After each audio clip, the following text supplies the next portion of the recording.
Lorsque vous avez reçu Jésus comme votre sauveur personnel, la Bible dit que vous êtes né de nouveau, spirituellement. Vous habitiez dans un royaume des ténèbres, un royaume de mensonges, un royaume de vol, un royaume ténébreux, le royaume de Satan. Et Dieu vous a pardonné, Dieu vous a sauvé, vous êtes né de nouveau dans un nouveau royaume. Vous avez été transporté dans un royaume de lumière. Et ce royaume de lumière est totalement différent du royaume des ténèbres dans lequel vous étiez. Et c'est pourquoi vous avez décidé de changer de vie. Et ce royaume de lumière a une culture totalement différente. Et en tant qu'enfants de Dieu, nous devons apprendre à connaître la culture du royaume des cieux. Et cette culture, c'est en grande partie l'amour, la paix, la joie, c'est vrai, mais avant tout, l'amour. Et on peut lire ensemble dans Jean, au chapitre 13 et au verset 35, Jésus dit « À ceux-ci tous connaîtront que vous êtes mes disciples, si vous avez de l'amour les uns pour les autres. » Il ne dit pas si vous priez, si vous avez foi, si vous lisez la Bible, mais il parle de cette caractéristique du royaume des cieux qui caractérise tous les citoyens du royaume des cieux que vous êtes et que je suis si vous avez reçu Jésus comme votre sauveur. C'est l'amour. Vous êtes des gens qui aiment. Alors, qu'est-ce que la culture de l'amour? Dans la culture de l'amour, on a différentes sous-cultures. On a la culture de l'honneur, honorer les gens, la culture du sacrifice, la culture du service et la culture de la générosité. Quelqu'un qui aime, il honore les autres. Quelqu'un qui aime, il fait des sacrifices, il paye un prix pour aider les autres. Quelqu'un qui aime, il sert les autres. Quelqu'un qui aime est généreux. Et on peut le voir au travers de la parabole que Jésus donne du bon samaritain dans Luc au chapitre 10, au verset 25 à 37. Un docteur de la loi se leva et dit à Jésus pour l'éprouver, « Maître, que dois-je faire pour hériter de la vie éternelle ?» Jésus lui dit, « Qu'est-il écrit dans la loi qu'il y tue ?» Il répondit, « Tu aimeras le Seigneur ton Dieu de tout ton cœur, de toute ton âme, de toute ta force et de toute ta pensée, et ton prochain comme toi-même. » « Tu as bien répondu, lui dit Jésus. « Fais cela et tu vivras. » Mais lui, voulant se justifier, dit à Jésus, « Et qui est mon prochain ?» Jésus reprit la parole et dit, « Un homme descendit de Jérusalem à Jéricho. Il tomba au milieu des brigands qui le dépouillèrent, le chargèrent de coups et ils s'en allèrent. Le laissant à demi-mort, un sacrificateur qui par hasard descendait par le même chemin, ayant vu cet homme, passa outre.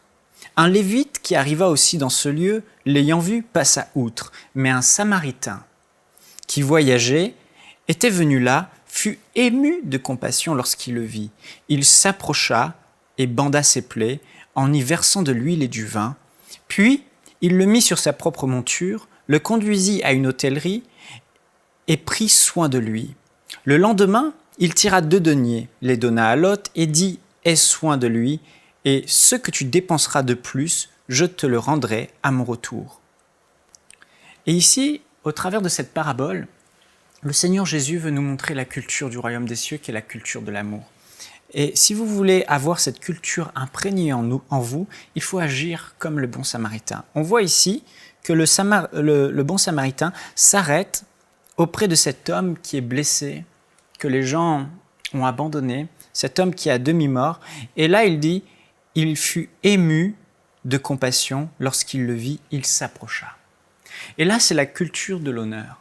L'honneur, c'est ce qui va faire que vous allez passer face à des personnes qui sont peut-être inférieures à vous, qui sont dans des faiblesses, qui ont des manquements, qui ne sont pas peut-être dignes, mais l'honneur va faire en sorte que vous allez vous arrêter pour ces personnes. L'honneur fait que vous posez vos regards sur les personnes parce que vous jugez la vie de ces personnes plus importante que votre propre vie. Et le Samaritain était rempli de cette culture de l'honneur qui est dans la culture de l'amour et il s'est arrêté parce qu'il a aimé cet homme. Donc, on continue et puis il dit « Il banda ses plaies en y versant de l'huile et du vin. » Et là, c'est la culture du service. Si vous êtes rempli de la culture du royaume des dieux, de cet amour, vous allez avoir la culture du service. Vous allez servir les autres, vous approcher des autres et les aider. Peut-être que ton prochain, ton voisin a besoin d'aide. Et la Bible nous dit que dans les derniers temps, les gens deviendront de plus en plus égoïstes, fanfarons, amis de l'argent, aimant le plaisir plus que Dieu. Mais nous Nous faisons partie du royaume des cieux et nous avons épousé en nous la culture du service. Alors servez votre prochain. Et puis il continue, le bon samaritain, puis il le mit sur sa propre monture.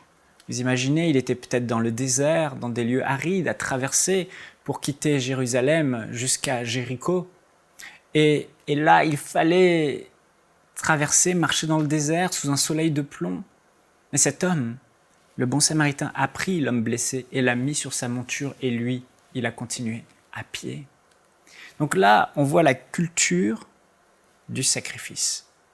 Quand on aime comme Jésus a aimé, quand on est comme notre maître, on va payer un certain prix pour aimer les autres, parce que aimer les autres demande de payer du prix, un prix. On doit se mettre après les autres. Et puis, il le conduisit à une hôtellerie et prit soin de lui. Le lendemain, il tira 2 deniers, les donna à Lot et dit « Aie soin de lui, et ce que tu dépenseras de plus, je te le rendrai à mon retour. » Et ici, on voit, c'est la culture de la générosité. Nous sommes des enfants de Dieu et nous devons développer cette culture. Quand on aime les autres, on est généreux. On ne garde pas tout pour notre propre poche. On ne gardera pas tout pour nous. C'est à moi, ma maison, ma famille, mon argent.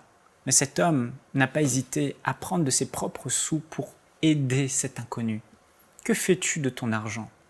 Quand est-ce la dernière fois que tu as donné de l'argent à un pauvre, ou à un frère, ou à une sœur, ou même à un inconnu qui était dans le besoin?